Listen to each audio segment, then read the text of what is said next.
नमस्कार, राष्ट्रबोध से मैं पवन केसवानी।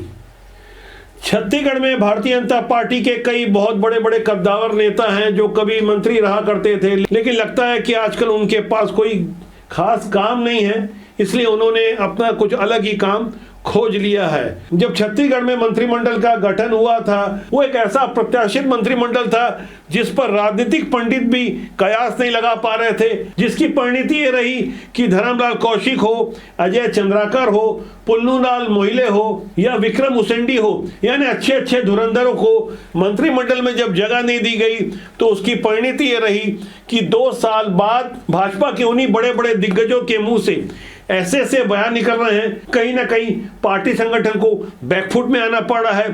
बृजमोहन अग्रवाल को सांसद बना दिया गया, उन्हें मंत्रिमंडल से जिस तरह से अलग किया गया, वो दर्द लगता है आज तक बृजमोहन अग्रवाल नहीं भूले हैं। इसलिए जब जब भी वो मुख्यमंत्री को पत्र लिखा करते हैं, वो पत्र फौरन मीडिया तक पहुंच जाया करता है। पिछली 2 दिसंबर को उन्होंने कलेक्टर गाइडलाइन पर मुख्यमंत्री को पत्र लिखा, वो पत्र मीडिया तक उपलब्ध हो गया। बाद में सरकार को बैकफुट पर आना पड़ा और जमीनों की कीमत तय करने वाले कलेक्टर गाइडलाइन को फिलहाल स्थगित करना पड़ा। अब एक ताजा नया बयान अजय चंद्राकर का आया है। वैसे अजय चंद्राकर अपने तीखे बयानों के लिए जाने जाते हैं। जब नई नई सरकार बनी थी तो उन्हें संतुष्ट करने के लिए भारतीय जनता पार्टी का मुख्य प्रवक्ता बना दिया गया था। जब तक वो मुख्य प्रवक्ता थे तब तक तो सरकार के लिए फील गुड वाली स्थिति थी, लेकिन विधानसभा के अंदर तो वो बोलते ही थे। अब विधानसभा के बाहर जब वो पत्रकारों को कुछ कविता सुनाने लगे तो आखिरी में कहने लगे, समझे आप? एक तो कविता सुनाऊं?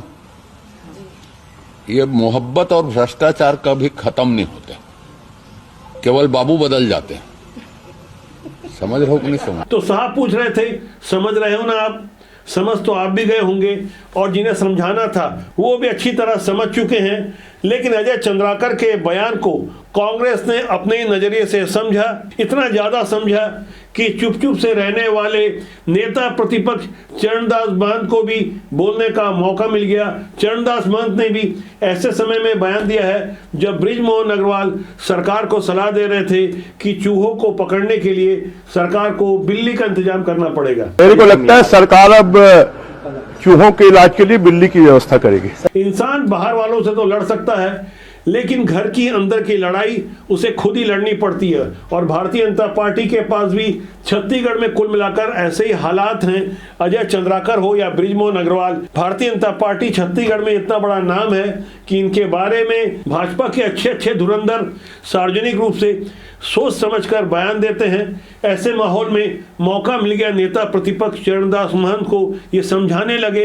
ऐसे माहौल में छत्तीसगढ़ के पुराने मुख्यमंत्री भूपेश बघेल को जैसे बैठे ठाले मौका मिल गया।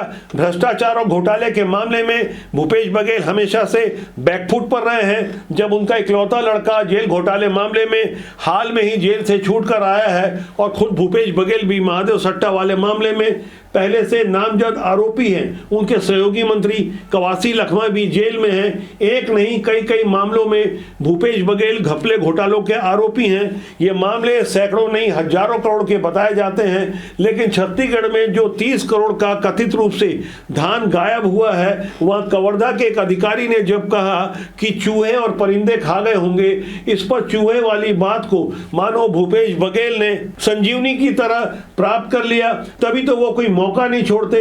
बालोद में कुर्मी समाज का वार्षिक सम्मेलन था, यहाँ दाऊ जी गए थे तो भाषण देने, समाज के बारे में बोलते, लेकिन बोलते बोलते उन्होंने जैसे ही वो कथित धान घोटाले वाला मामला उठाया तो वहां मौके पर मौजूद भारतीय जनता पार्टी के जिला अध्यक्ष चेमन देशमुख ने उन्हें टोका और बताया कि दाऊ जी ये कोई राजनीतिक मंच नहीं है। इस पर भूपेश बघेल इतना भड़क गए कि मंच में ही सर घुमाकर समझाने लगे, यदि इतनी मिर्ची लग रही है तो मुझे मत बुलाया करो। सब वो किसान है, किसान के परेशानी में बोला था, मैं कोई राजनीतिक बात नहीं कर रहा था, है ना? तो फिर मत बुलाए देते मुझे।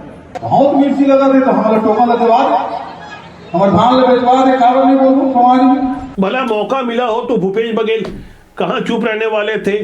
भूपेश बघेल ने बालोद में जो कुछ कहा उस पर उन्हें टोका टोकी करने वाले भाजपा के जिला अध्यक्ष चेमन देशमुख का भी एक ऑडियो बयान सामने आया है। ये बात मैंने धीरे से कहा और उन्होंने सुना। ये इसको प्रोपोगंडा बना के और गलत ढंग से प्रचारित कर रहे हैं, जबकि अपमान जैसी कोई बात नहीं थी। यदि वो चिढ़ रहे हैं तो इससे लगता है कि वो राजनीतिक भाषण नहीं देने आए थे। वो भ्रष्टाचार एक ऐसा मुद्दा था जहां से कांग्रेस असहज होती रही। जब छत्तीसगढ़ में भूपेश बघेल मुख्यमंत्री थे और जिस स्पीड से भ्रष्टाचार और घोटाले एक के बाद एक अंजाम दिए जा रहे थे, तब जब दाऊ जी की सरकार बने 1.25 साल नहीं हुए थे, फरवरी 2020 में छापेमारी शुरू हो गई थी। शराब घोटाले मामले में सबसे पहले छापेमारी 26-27 फरवरी 2020 को हुई थी।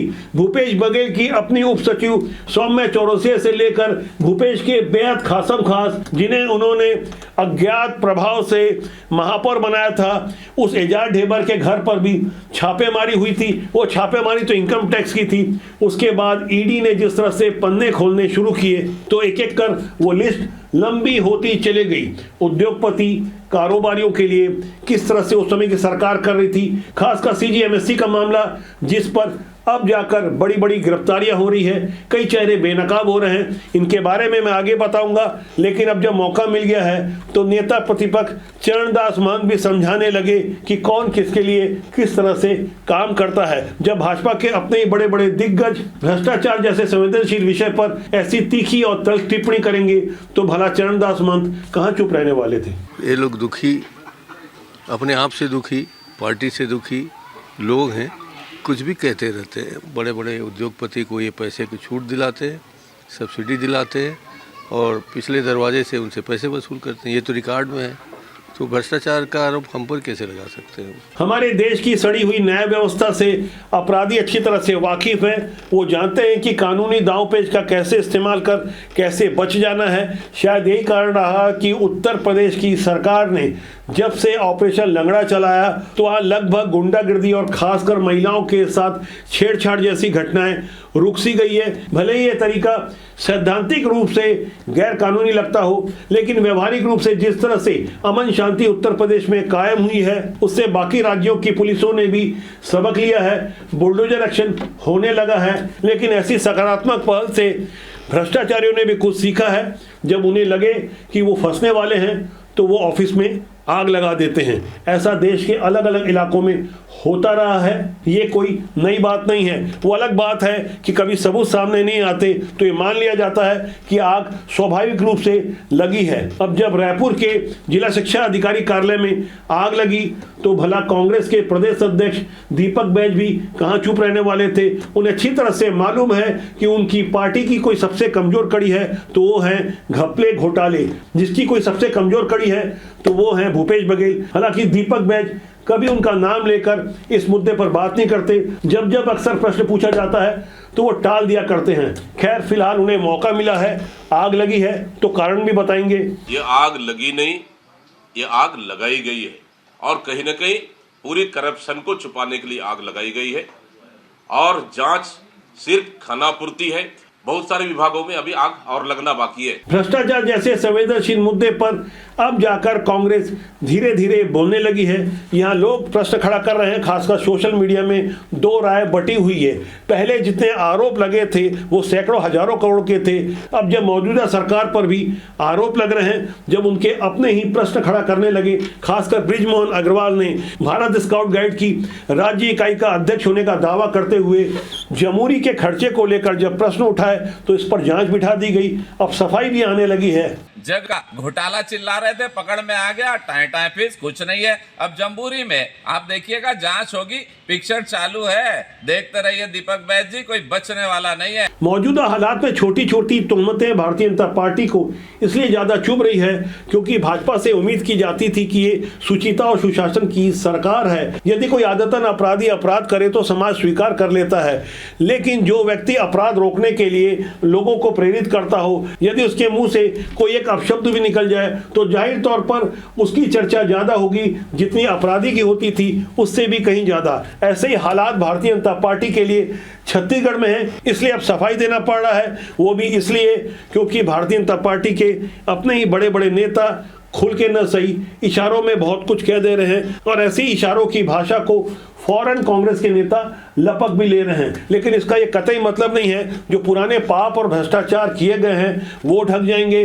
मौजूदा हालात में जिस तरह से CG-MSC की परतें खुल रही है, पुराने किए गए पापों का अब जब हिसाब लिया जा रहा है तो वो चुपचाप हो रहा है। वो अलग बात है कि सारी बातें मीडिया में हाईलाइट नहीं की जाती। जब घोटालों का पैमाना बहुत बड़ा हो और आम जनता भी सुन सुनकर अजीज हो चुकी हो, तो ऐसे माहौल में हमें समझना होगा कि आखिर भ्रष्टाचार का पैमाना कौन तय करेगा। जब भ्रष्टाचार हजारों सैकड़ों करोड़ का हो तब ज्यादा चर्चा होनी चाहिए या छोटे वाले की होना चाहिए।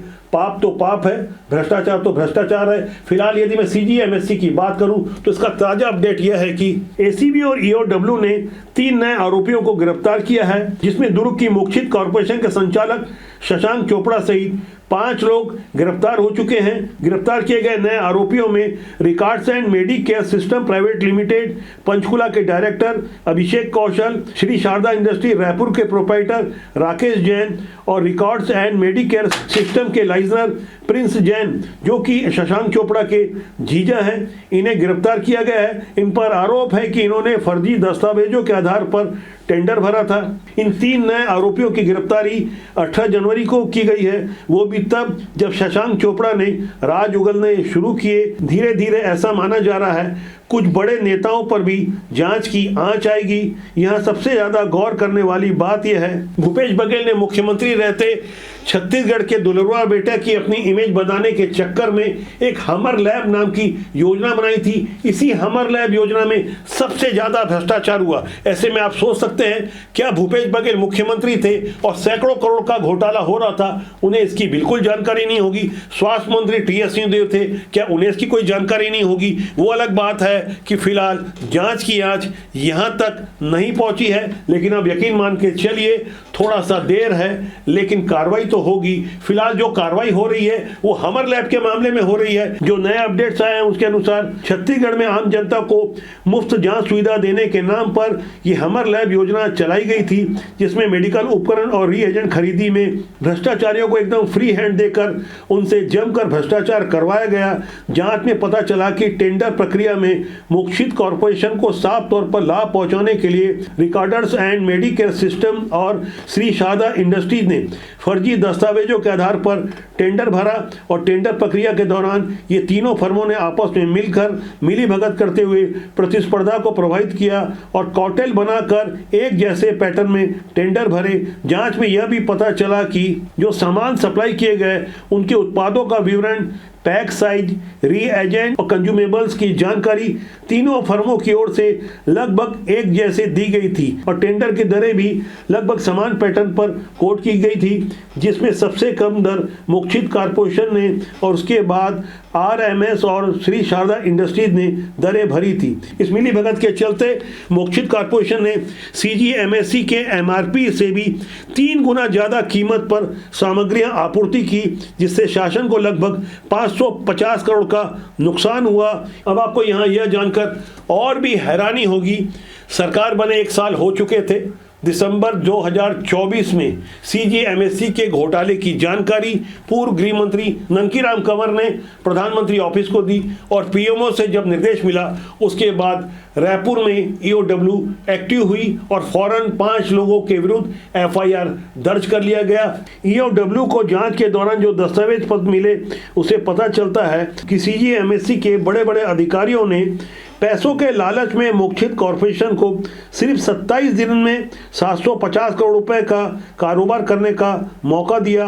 मेडिकल किट सहित अन्य मशीनों की जिसकी आवश्यकता नहीं थी वो सिंडिकेट को काम दिलवाया गया। मोक्षित कॉर्पोरेशन और शारदा इंडस्ट्रीज ने कार्टेल बनाकर जिस तरह से अवैध कमाई की उसकी एक बड़ी रकम नेताओं तक पहुंचाई गई। किन किन नेता को कितने के इतने पैसे मिले इसकी भी जांच चल रही है। जब EOW की जांच कसती गई तो शारदा इंडस्ट्रीज को तो दिखावे के लिए बंद कर दिया गया, लेकिन पता चला कि धरसीवा तहसील के ग्राम तर्रा में नाम बदलकर RK इंडस्ट्री के नाम से ये काम चल रहा है। जांच का दायरा वहां तक भी पहुंचा है। फिलहाल कार्रवाई भ्रष्ट और बेईमान अधिकारियों के विरुद्ध हो रही है, कारोबारियों के विरुद्ध हो रही है, लेकिन व्हाइट कॉलर नेता जिन्होंने पैसे बनाए कमाए गए उस काले धन को जो प्रॉपर्टी में इन्वेस्ट किया उसकी भी कड़ियां जोड़ी जा रही है। उम्मीद की जा रही है कि ढेर सारे चेहरे बेनकाब होंगे, लेकिन मौजूदा हालात में मौजूदा सरकार से ही ज़्यादा उम्मीदें हैं। जिसकी भी सरकार होती है उम्मीद उससे ही लगाई जाती है और उंगलियां भी उन पे ही उठती है। अच्छे कामों के लिए तारीफ भी होती है, लेकिन जब एक भी बुरा काम किया जाता है तो उसकी स्वाभाविक रूप से चर्चा होती है। यही मनोविज्ञान है और राजनीति की भी यही डिमांड है। आने वाले समय में हम कई और चेहरों को बेनकाब होते देखेंगे, कुछ चेहरों को हम भी बेनकाब करने वाले हैं। बस थोड़ा इंतजार कीजिए। राष्ट्रबोध आपका अपना जनमंच है जिसका सूत्रवाक्य है राष्ट्रहित सर्वोपरि। जाते आते हम आपसे आग्रह करेंगे कि अच्छे लोगों को राजनीति में लाने की आप कोशिश करें। अच्छे लोग राजनीति में आएंगे तभी देश और समाज का भला होगा। राजनीति बुरी नहीं होती, उसमें काम करने लोग अच्छे या बुरे होते। तो फिलहाल आज के लिए इतना ही। इस बारे में आपकी क्या राय है कमेंट कीजिएगा। बहुत जल्दी मेरी आपसे फिर मुलाकात होने वाली है। नमस्कार।